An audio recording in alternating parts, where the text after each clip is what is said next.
Behind Closed Doors is a series produced by Somerset Community TV, the Skowhegan Women's Club, and the Family Violence Project.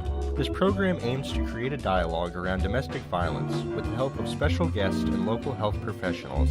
We discuss the many ways our community is affected by this issue and the resources available to help curb and reduce it. Good morning, everyone. I'm Deborah Burnham. I'm president of the General Federation of Women's Club, the Skowhegan Area Women's Group. We have helped along with the Family Violence Project. Michelle here to my right. We have started a series, Behind Closed Doors is the name, and it deals with domestic violence. This series today will talk about the abuser, when people abuse, the whys, what characteristics do they bring forth, and then at the end we will have some remedies, places, agencies, people that they may talk with to improve and change. I would like to reintroduce Michelle LeClaire, who you work with. What agency, Michelle? I work with Family Violence Project. I'm the community awareness and prevention educator. So I do trainings in the community and, go to tabling, go wherever people want me. So to provide education about what we provide for resources and information about domestic violence. Right, and we have a host of folks who are working in the domestic violence prevention area, and they will come forth and they will share their expertise on the topic of the abuser. So we have our panel. I'll let folks go ahead and introduce themselves. I'm Rob Rogers. I'm the Director of Substance Use Prevention and Grant Services at Kennebec Behavioral Health. And I also run the Respect Me program, which is a certified batterers intervention program for female offenders. I'm Megan Maloney. I'm the District Attorney for Somerset County and Kennebec County. I'm Jody Johnson, and I'm a probation officer in Somerset County, and I specialize in domestic violence offenders. I'm John Heath. I'm the Director of Men's Work, which is the Family Violence Project's program for certified batter intervention in Kennebec and Somerset County. Okay, well, thank you all so much for coming here. This is such an important topic. When we talk about domestic violence, we're often focused on the survivor and how to support the survivor and about safety for them. And we don't often talk about the person who's using abuse, who's creating that unsafe situation. So we're changing the conversation and focusing on the abuser. So thank you all so much. So I want to start out by asking, who uses abuse? Like, who in the community, what does an abuser look like? It's a big question. I mean, the abuser can look like anyone, right? There's no way to recognize an abuser just by seeing the person walk down the street. And I do think that's important because sometimes I'll meet victims from socioeconomic groups that are higher socioeconomic groups, and they say, well, I can't be abused, right? I can't be in this category because of my economic status, and that's simply not true. It doesn't discriminate, and it can be anyone. Mm-hmm. Thank you. Yeah. Anyone else have anything to add?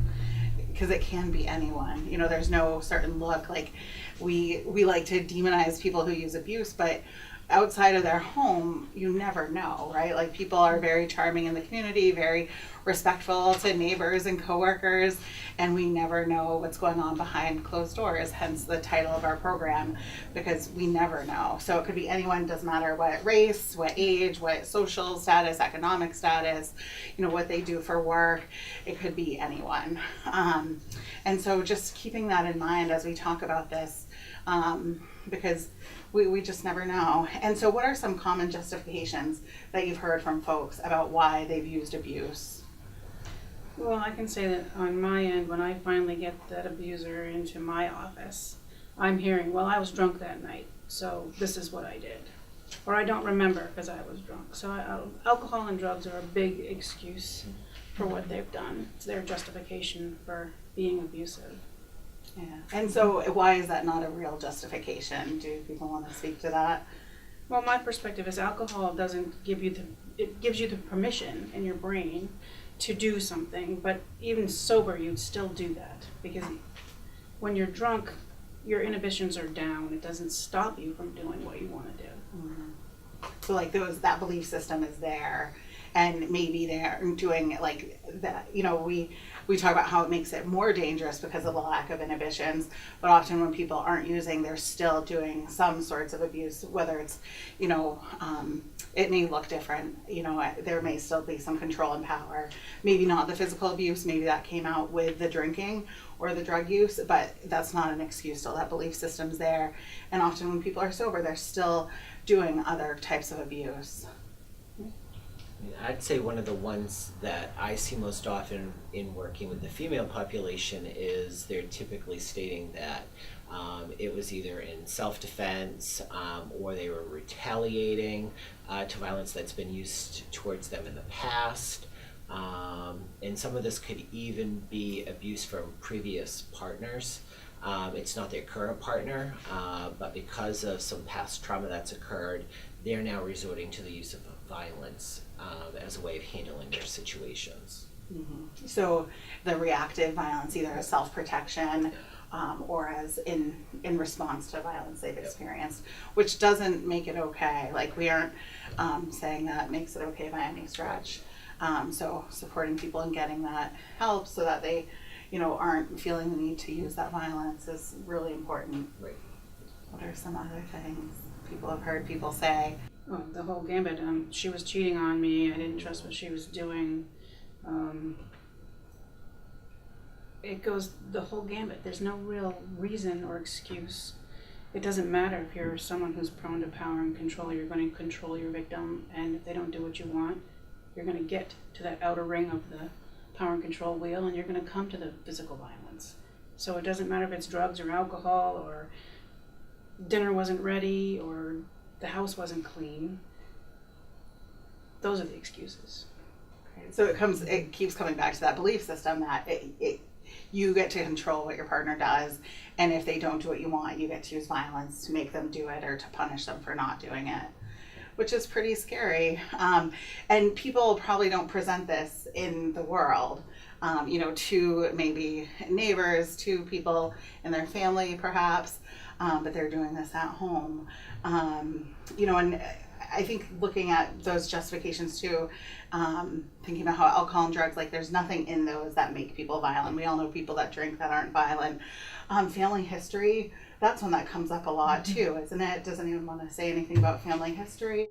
Well, I mean, I think it goes to what Rob was saying, that many people have experienced violence in the home growing up or in their other relationships, and so they then use violence in their next relationship. So, I mean, there are many people who have been abused previously, and then they're acting out that abuse, but that we can't allow that to happen. And it's important that they recognize that they're reacting from this place, and so that they can change that behavior going forward. Mm-hmm.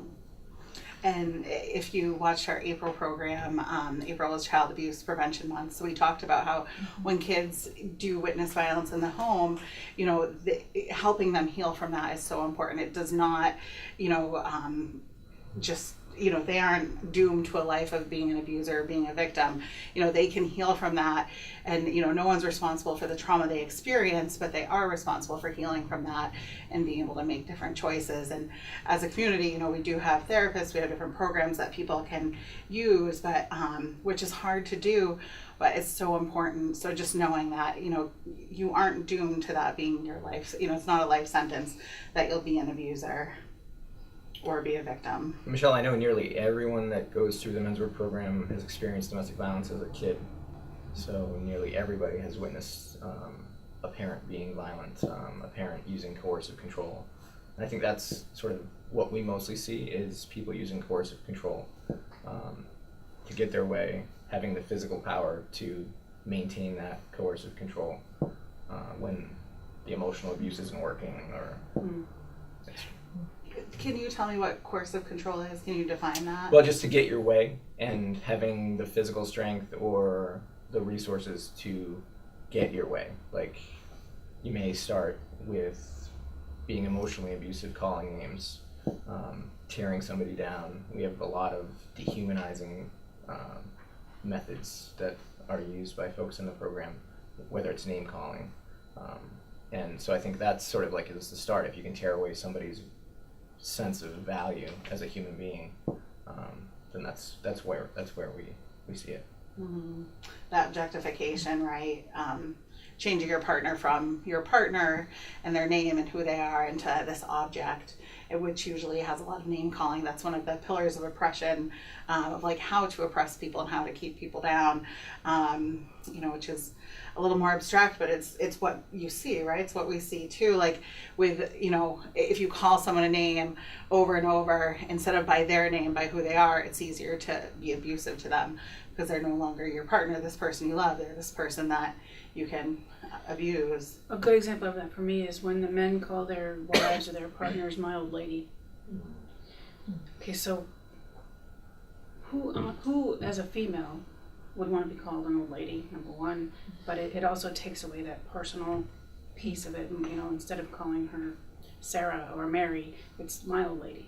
And you can degrade that. You can say that's not worth it. So that's a big, one of my pet peeves when I'm supervising someone. What is your partner's name? Mm-hmm. With what John was saying about people having experienced violence as children in the home, if you think about it from the perspective of that child, you're given two choices. You're going to either grow up to be victimized yourself, or you're going to grow up to be the perpetrator of that violence.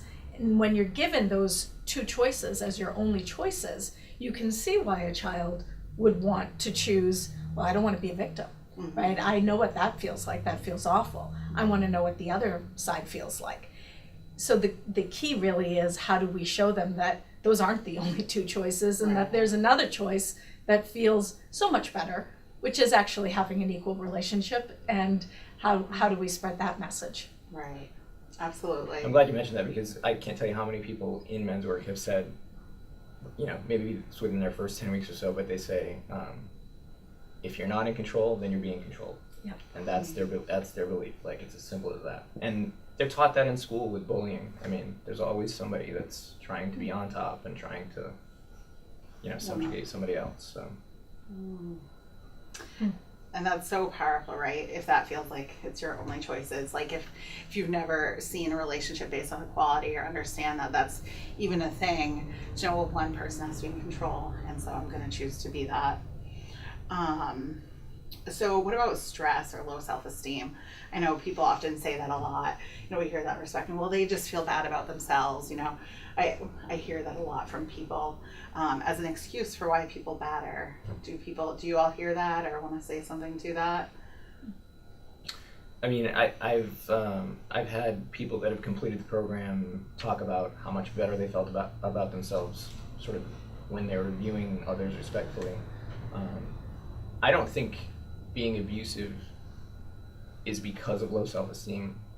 I think when you're in control of everyone in your family and you're calling the shots, that's an insecure situation to be in, right? Because people are going to resist.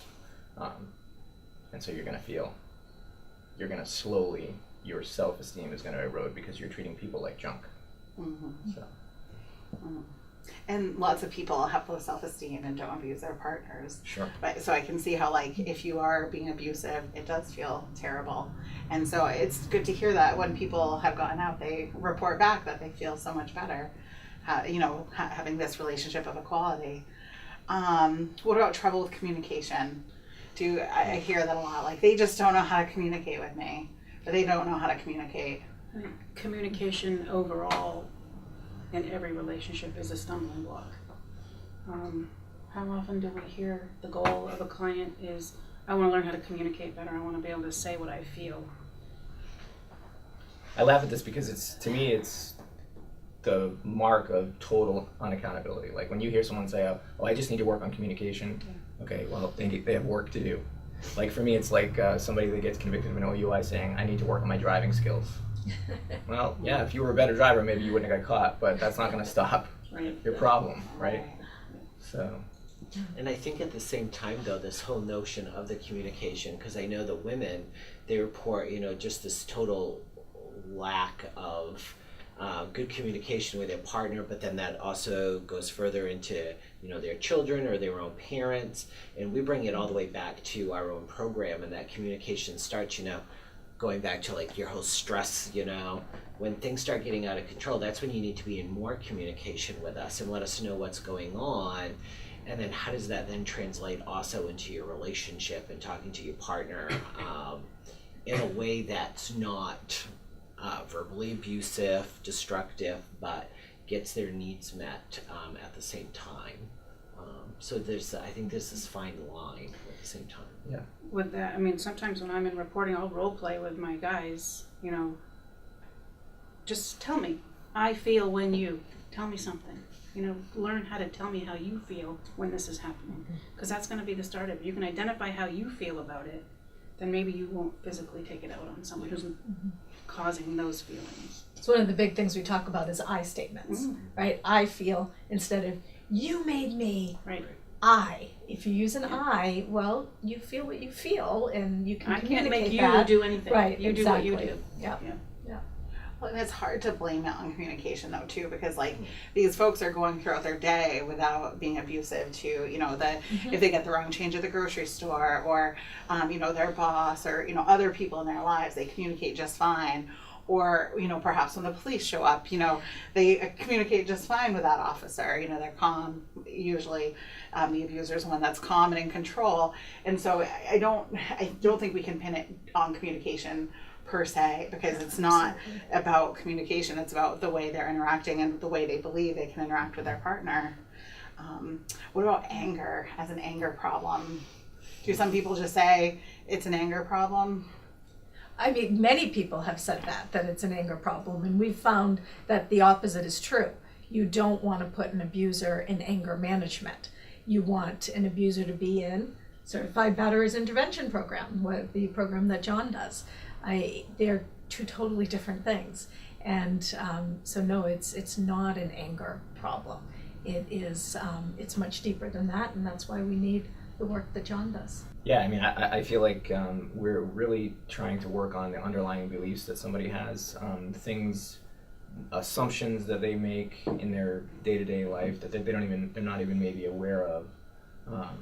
And so that's why the work is so difficult, to get people to really reflect and be vulnerable in a way by talking about like what are the things I'm thinking in the moment when I'm doing that thing. We say on the bumper sticker, abuse is never justified, but abuse is always justified in the minds of the people that are abusing. So, And it's not that maybe they weren't angry at the moment, but why were you angry?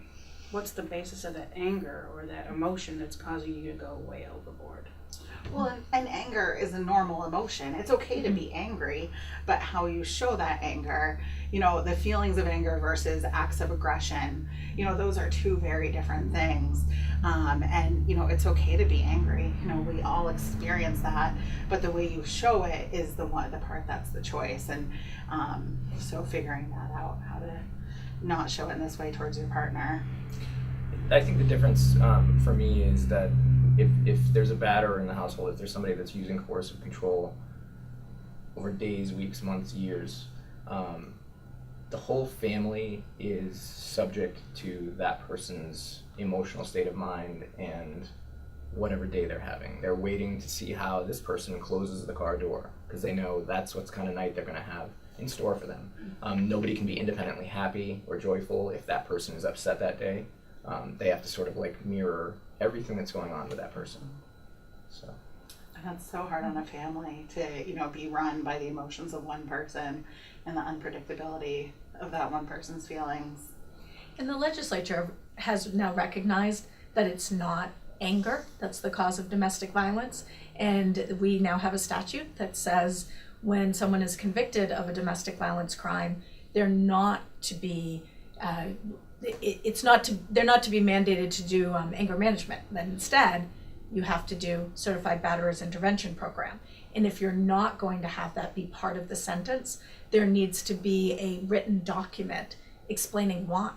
So it's really serious. They want Certified Batterers Intervention Program for every single domestic violence case because it's evidence-based, it does work, it does go to the root of the problem, whereas anger management can actually sometimes make it worse.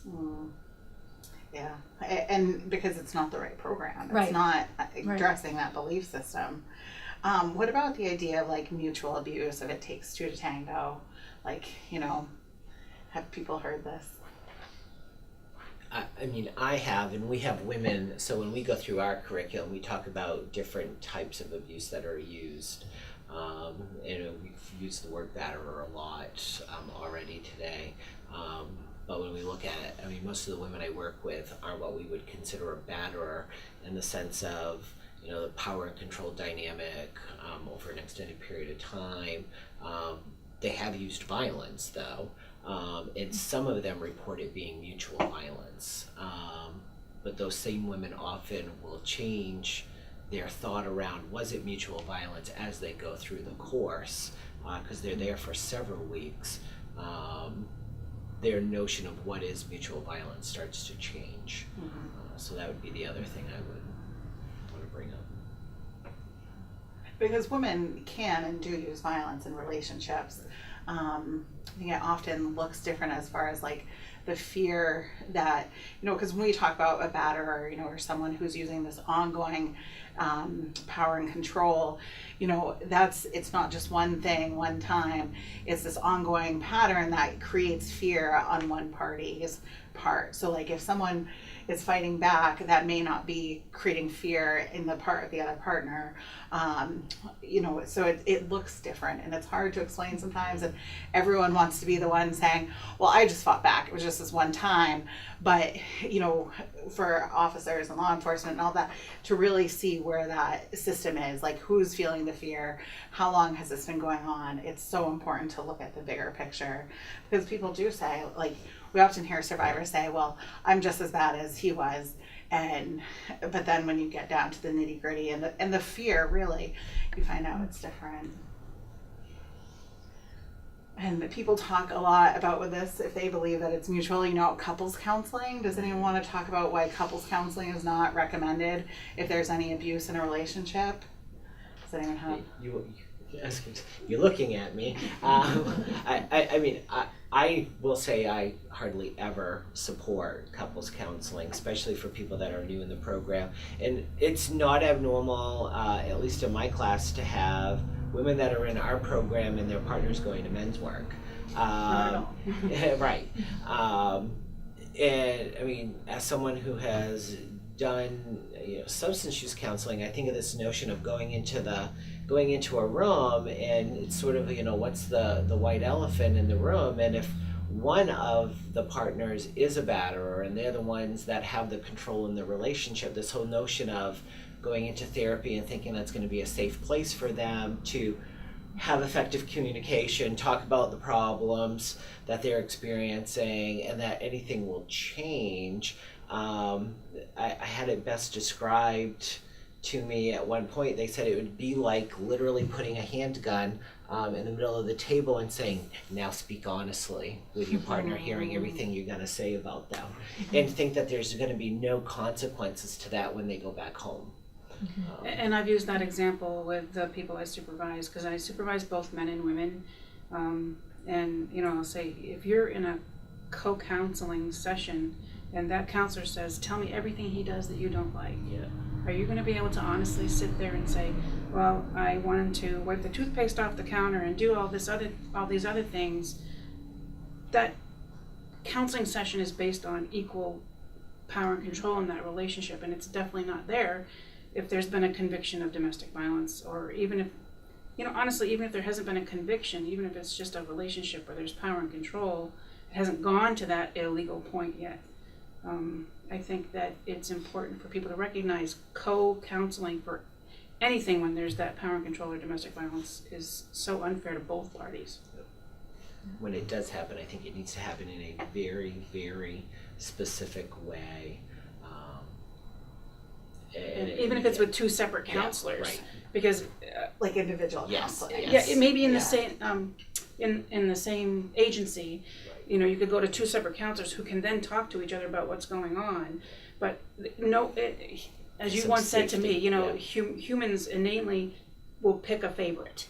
You can't always be separate. Yeah. So, And if someone doesn't feel safe going because of their partner and they choose to not share, then the counselor and the person who's using abuse may triangulate against them and be like, see, they don't want to share, they aren't in this, they aren't willing to do this, and then that they're then abused by both parties there. And honestly, batterers are very good at manipulation. They are going to present their best side to the people that they need to have on their side. They're going to come into my office and they're going to tell me all the things they're doing wonderfully well and all the things that they want to do and how they've done it. And then I get the police report and I'm like, oh, okay, well, now we've got to dig deeper. So, and I think you guys get that too, how the pushback.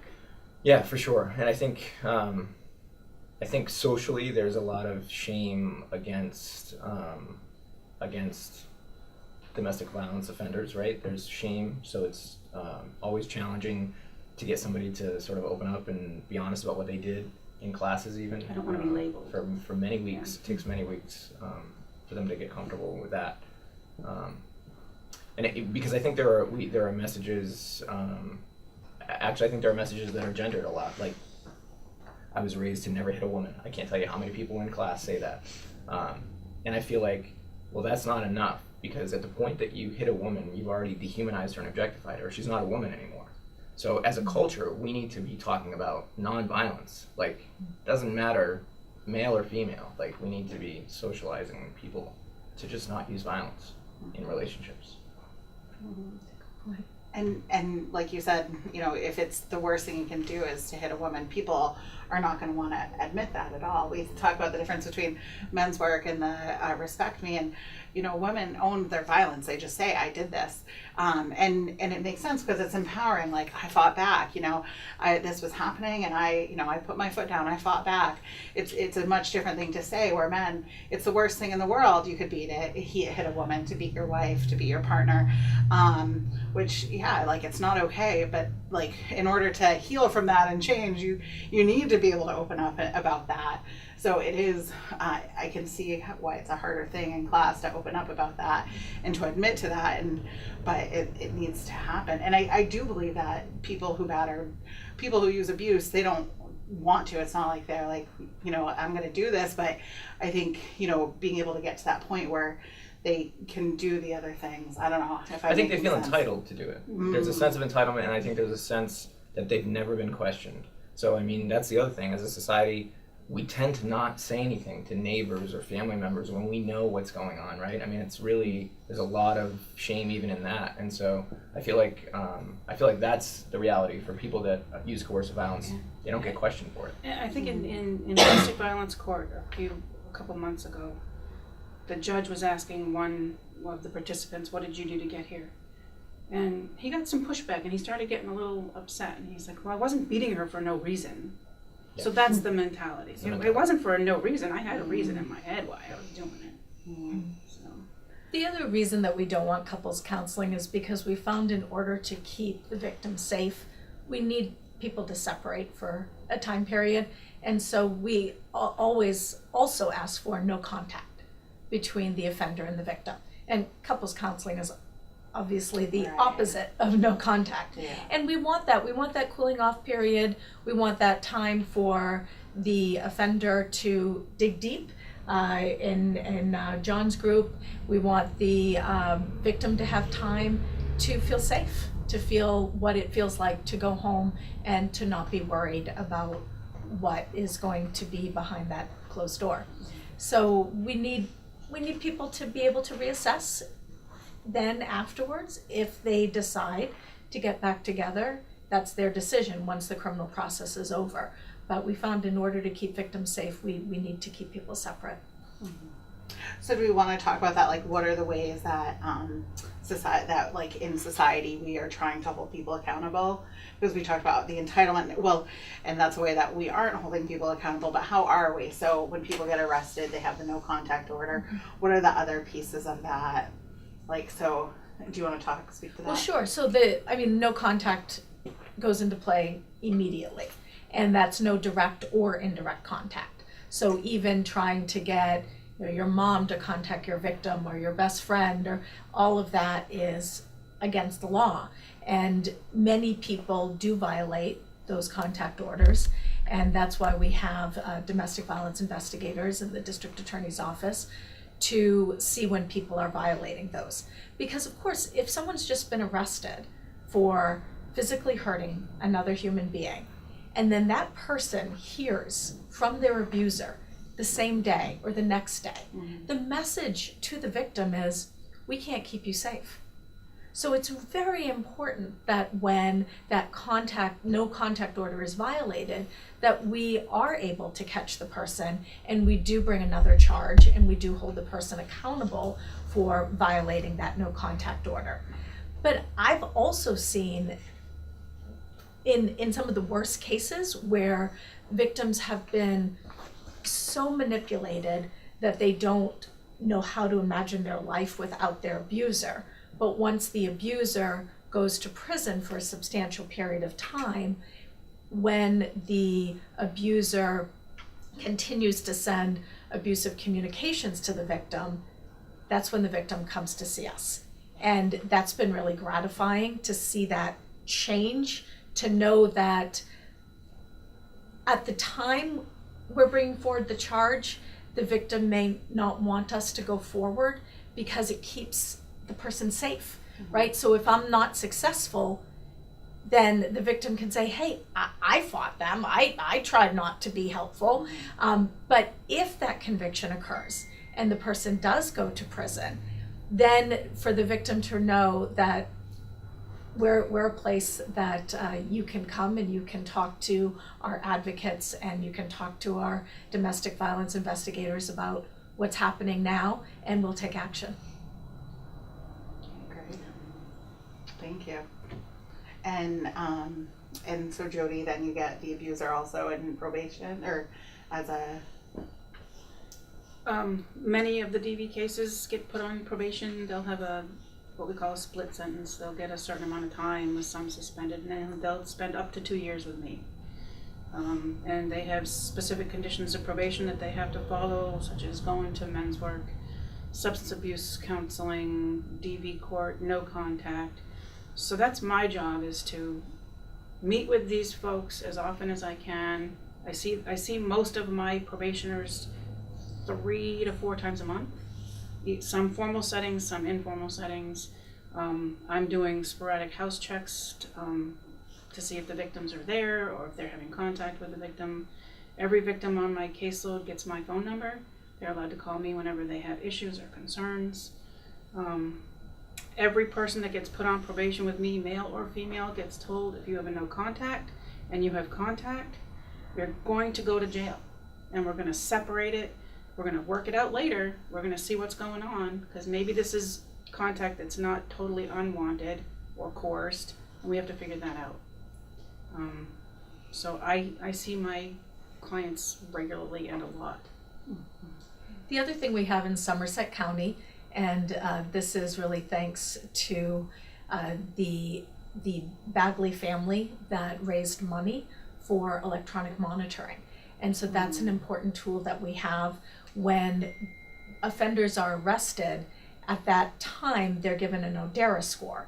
And so sometimes, and that's a score that tells us how likely the person is to commit another domestic violence offense.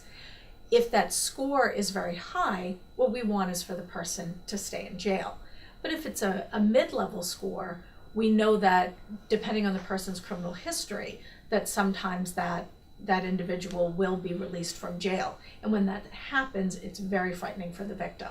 So to be able to have electronic monitoring has been a tool that's given many victims peace of mind, to know that when they're asleep at night, their offender's not sitting outside their bedroom window, because if the person was there, we would know it.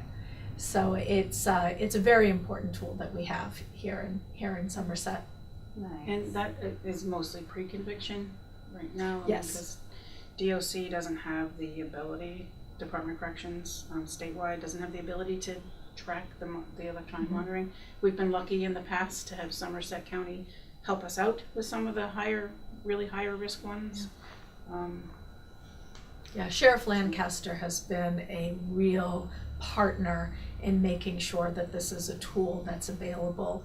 And as Jody said, it's mostly pre-conviction right now, but that can be such a dangerous time. You know, this is when things are finally done. Enough is enough, and that is extremely dangerous time when we have lost people in the past, and we don't want to lose anyone else. But we've been lucky with the county that there have been, I think, a handful that we've had post-conviction that have worked out well. Yeah. So.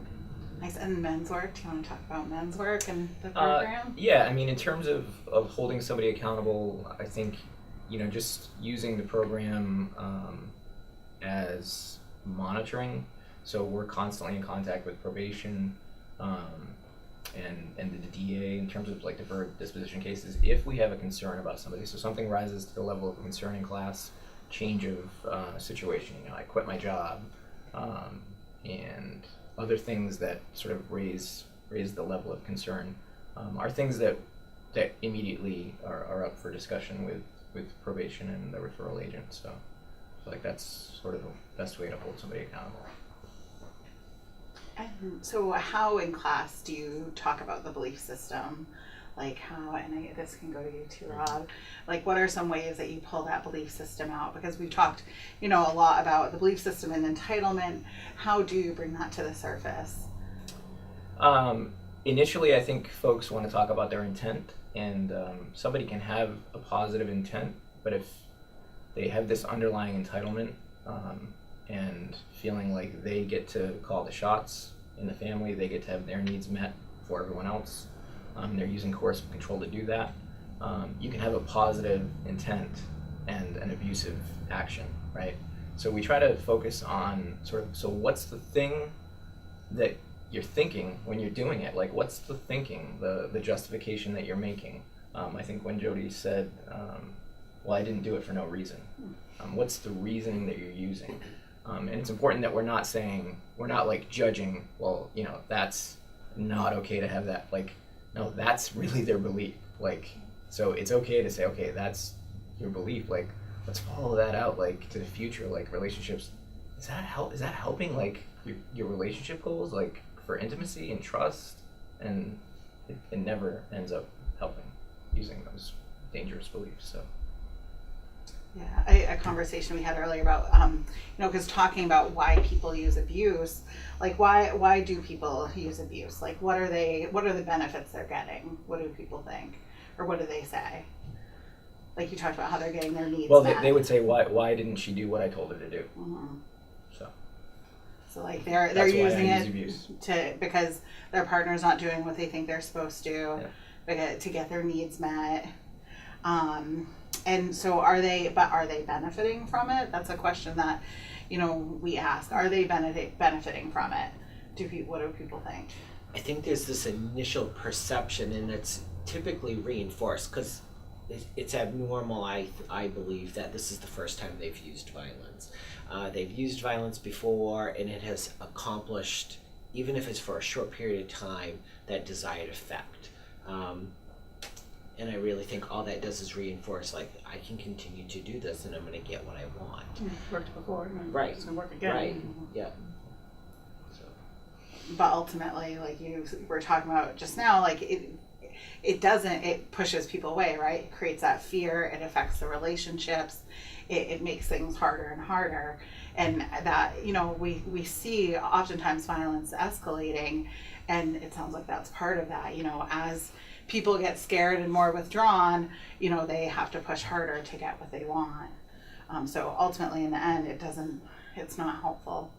What about, if you want to talk about Respect Me and things that people that we do in Respect Beliefs Me? and stuff. So Michelle actually teaches Respect Me with me, which is great because it allows us to have an advocate in the room with the women. In addition to myself. When we really think about beliefs, one of the ways that we actually do this is we even start looking at we look at their relationship histories and just sort of beliefs around, what do they want in a partner, and even how have different relationships been in the past, and when do they start seeing things change. But the other thing with beliefs is we really talk about it as beliefs are typically deep-rooted. They do stem from, our childhood. Oftentimes they're generational. And if you don't know any differently, you only know what you know.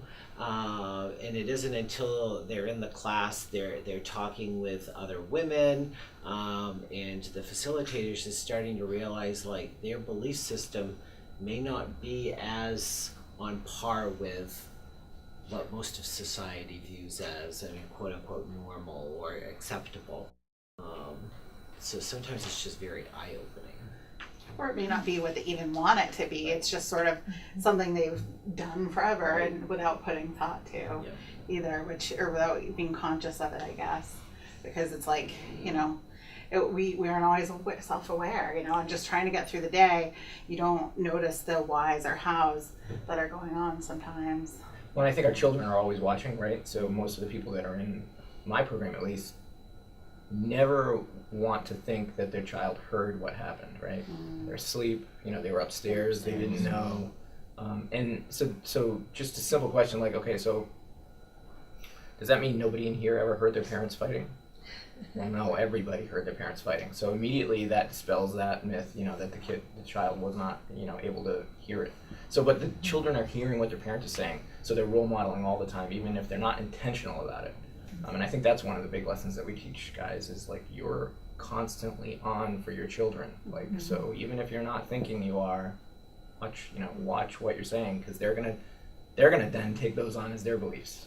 So. Yeah.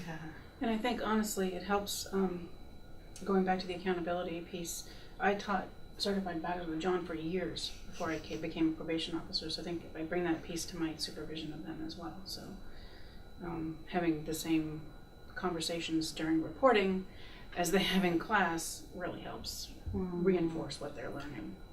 That's nice.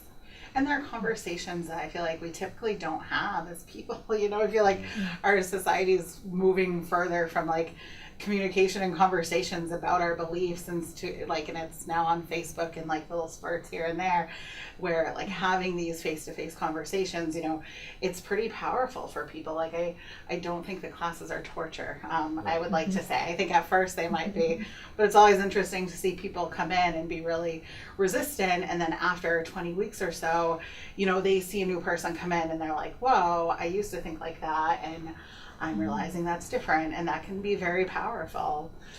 I think another one with the belief system, and I don't know if you would see it in working with the men, but we'd see it with the women, is this belief of what happens in the family stays in the family, and we sort of protect that unit. And so most of the women we work with, while they may have been the victim of domestic violence in the past, they never contacted the police, and there's this real sense of betrayal on their partner, like I've protected them all these years and never made a report, and then the first time, that's what they say, the first time I used violence, they called the cops on me. So this belief like they would never call the police anyways, we're going to keep it within the family, but then the betrayal that goes with it, that they talk about. Yeah. Well, in the recognition of domestic violence has gone through an evolution, Right. which is what that points to. Sheriff Lancaster tells the story of when he started working as a law enforcement officer, and he was trained that when you go to a home and there's been domestic violence, if anyone is to leave, it's the victim. You would say, well, do you want me to bring you somewhere? And now, of course, it's the exact opposite. It's the abuser who is forcibly removed, and it's a forcible arrest. So that's a very intentional change that is within a generation. So we're moving in the right direction, and I firmly believe that we're making progress. I really do believe that. It's just change is slow to come. We've mentioned DV court a couple times. Does someone want to explain what DV court is? I mean, domestic violence court is not appropriate in all cases mainly because it would be too full. So it's for, I mean, that's really it's a numbers issue. So we don't use it in all cases because we hear from the court that they can't have meaningful conversations if we fill up their court with too many people. So we try to reserve it for those cases where the actions were the most dangerous. And in those cases, it's another reinforcement tool where not only does the person have to meet with Jody, and not only does the person have to meet with either John or Rob and Michelle, but in addition, you have to go to court once a month and talk to the judge about what you did. Mm-hmm. And that is powerful. That's really powerful. People are frightened to walk into that courtroom, and to have to go once a month, it does have a big impact on people, and it really helps with keeping them accountable. The other power of the court is the way that the whole team comes together. So if someone's saying something to Jody and something different to John, and and that whole team is there to be able to hold the person accountable. Because that way we can say, well, you told me this, and John's going to say, well, in men's work he said this. And the DA is going to say, well, actually, and I'm going to read from the report. This is what really happened. Yeah. So, and it is based on risk, because evidence-based practice says you don't take people who are at low risk and meld them in with people who are at high risk. So my department is saying, these people who are, ODARA is a 1 to 13 score. So if you're a 3 or a 4, why are we going to put them in with 7, 8, and 9s and cause them all this added stress in their life and then elevate things? So Cool. So it's just another piece to hold people accountable. When people go, they say what they did, right? To bring them there, the judge asks them, what brought you here? And so it's that place again to acknowledge what they did. And if they say, oh, well, my partner did this, so I did this, the judge is usually quick to say, no, this isn't about what your partner did. This is about what you did. To have that ownership piece or that accountability piece, because what they did is what the problem is. Yeah. And I think most people's response and reaction to that is, well, I just want to get on with my life. I want to forget about that. And so we'll have a conversation about personal bullying. Like, as a kid, remember back, who bullied you? Like, what was that experience? And generally, most everybody in class can remember where they were, who the person was, what they were wearing, what the situation was about when they got bullied. And so the conversation is, people don't forget when they've been violated. So you want to forget, but that's not going to help you to change your behavior. So. Right, and your victim isn't forgetting. Right. Right. Yeah. What are some ways? Are there any other things people want to talk about for that accountability piece? They can edit out the quiet thinking. What about some ways, so I'm doing this a little out of order, but some ways that society is not holding people accountable. I'm going to do a time check. Okay, what are some ways society isn't holding people accountable, or some opportunities to be better? Let me phrase it that way.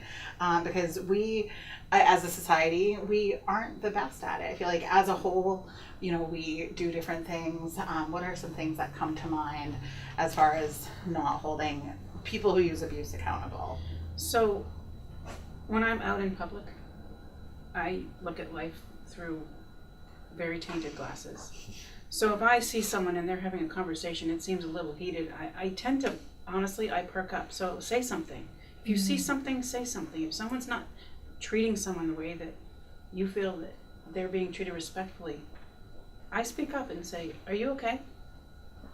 I don't always get the best reception from people with that, but I think it's important to let people know that everyone's watching. They see what you're doing or not doing. I also think on that, it's very important that we address bullying in school far more than we currently are. I'd like to see kids given awards for acts of kindness. That's sort of one of my sort of dream things is, as a parent myself, I have 2 kids. I always tried to make sure that every time I saw them doing something particularly nice and kind, that I would point it out. Wow, you just did this thing that was kind. I want to make sure that you know that I noticed that. Instead of just saying, oh, you forgot to clean your room, or you didn't get the dishes done, right? We tend to give a lot of negatives as people will point out when someone's behavior is wrong. But if we could all make an effort to point out every time we notice that someone's behavior is right, that someone has done something particularly kind, and in the home and also in the school, let's recognize that when people do nice things to each other. That's what we want to reinforce. Mm-hmm. And I think there's this whole piece, and we actually do a lesson around this. When we think about the shift in society and how things have started to change, when we think about the type of violence that a male may use towards a female, and even, seeing it on TV or in movies and TV shows, it's really shunned upon. But when a woman uses the same type of violence towards a man, how it's celebrated, and that a girl, and she got him, and even in some music videos, the woman kills the man in an act of revenge, and like, good, he deserved it. Mm-hmm. But we don't think that way when a man's doing it to a woman. And we have, TV shows that really support and embrace this notion of the use of violence. And now I can be famous for that. And I think of, like Snapped and Bad Girls Club, and it's like, these really aggressive women, not only are they now getting rich, they're famous, they're all over TV, and everyone's accepting of it. It's an interesting point, because we used to see more violence, men against women, Right. in the movies. And now that's shifted, and it seems that they still want to be able to use violence. And so instead of having it be men against women, they're having it be women against men. It'd be nice if we could just not have the violence. I mean, I think there's still plenty of violence of men against women. Oh, yes. Like there's yes. still, unfortunately, a lot of that, a lot of sexualized violence Yeah. towards women. Yeah. Yeah, I think it's important to recognize sort of like context matters. So like, how has violence affected you, and is it based on where you live? Is it based on your gender? I think, just speaking for myself as a guy, I don't do things that my partner does in terms of keeping herself safe, right? I don't have to look in the car, in the back seat. I don't worry about somebody being there at night when I walk out of a class. It doesn't come to the forefront of my awareness, because it's just not usual for men to be attacked like that. And on that note, I have 2 adult daughters, and they were out recently and had an interaction with someone that they termed creepy. So they sat there, he was paying his bill, so they said to themselves, they're texting each other at this restaurant saying, should we leave now before he goes, or should we wait a few minutes and wait for him to leave first? And my older daughter was like, we shouldn't have to live that way. Half the population doesn't have to think that. Mm-hmm. Yeah. And so generally, I think women feel safe in their homes, right? And as soon as domestic violence is introduced, if somebody's using coercive control and power, well, guess what? You just took away the last place that somebody had peace of mind. So. And there's a lot of victim blaming that goes on with that too. A lot of, if it comes out that there's domestic violence, people go to the victim and say, well, why did you stay? Why didn't you leave? So really shifting that conversation to, well, why was your partner abusive? Let's hold that person accountable instead of blaming that person for staying in that situation. We've talked in other segments about how it's not about a choice to stay. People, it's much more complicated than that. We'll just put that there. So I encourage people to take that phrase of why did she stay out of your vocabulary, and really look at, well, why is their partner abusive? And I think we've talked about how, like, when people go to jail for abusing, their first call will be to their buddy who says, oh, your partner's such a jerk, why did they call? Doesn't even have to be buddy. It can be to mom, or it can be to brother or sister. 9 out of 10 people interviewed that attend our program, Oh, and wow. and I can tell you it's been replicated in studies across the U.S. 9 out of 10 calls that they make, the first couple calls they make from jail, socially supportive phone calls. That so-and-so deserved it. She got what she deserved. And lifting up the person that used illegal violence, that was the perpetrator. And that's generally mom or brother. Yeah. Someone very close. So it's just Instead of there being somewhat social relationships holding them accountable. That's not there No one's now. saying, what in God's name It's did you not do? there now, right. right. You know, they're saying, yeah, well, she's been doing blah, blah, blah. So that's like direct victim blaming and not holding, the person who's using this violence accountable. And, so saying, hey, you shouldn't have done this. You shouldn't have been abusive to your partner because your partner Right. deserves to be Instead we safe in say their she home. shouldn't have called the police on you. Which that's horrifying to hear. That's scary. So we have a long ways to go as a society to look at why people use violence and not let them. If you see a friend, like you were saying, Judy, if you're seeing, and I worry about like safety. I think in public settings, assess what is safest. But if it's your friend, being able to talk to them and be like, hey, the way you treated your partner, that wasn't cool. Like, your partner is not a punching bag. Your partner is, not someone to yell at. Have those hard conversations because we have to. Everyone deserves to be safe in their home. Are there any last thoughts people have? We're wrapping up on time, so we'll talk about resources. But are there any last thoughts people want to talk about with anything you were dying to get out there? No, I think our community as a whole, Somerset County, has always been somewhat ahead of the curve and very proactive. We've had our DV task force in place for decades now. They were one of the first to have a domestic violence court docket. The DA's office is very proactive in these prosecutions, so I think Somerset County is doing everything we need to do. Obviously, there's always more to do, but we're there. I would encourage schools, if you're not having Family Violence Project educators in to talk to kids, K through 12, then give us a call. It's important. Yes. Yeah.